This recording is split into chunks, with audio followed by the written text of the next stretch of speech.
તમને લાગે છે કે આધ્યાત્મિક જીવન જીવવા માટે તમારે તમારું ઘર, નોકરી અને કુટુંબ છોડીને હિમાલયમાં જવું પડશે?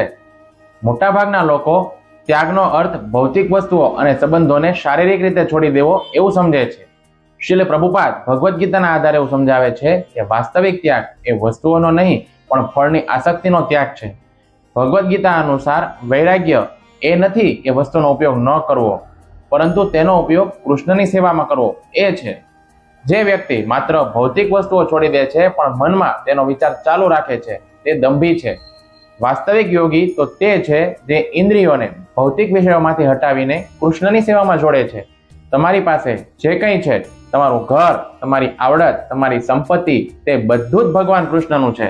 જ્યારે તમે આ ભાવના સાથે વસ્તુઓનો ઉપયોગ કરો છો કે આ કૃષ્ણની સંપત્તિ છે અને મારે તેનો ઉપયોગ કૃષ્ણની સેવામાં જ કરવો જોઈએ, ત્યારે તે વસ્તુઓ તમારા માટે બંધનકારક રહેતી નથી. આ જ યુક્ત વૈરાગ્ય છે. ત્યાગ કરવો હોય તો ઇન્દ્રિય ભોગની વૃત્તિનો ત્યાગ કરો, કૃષ્ણની સેવા માટેની વસ્તુઓનો નહીં.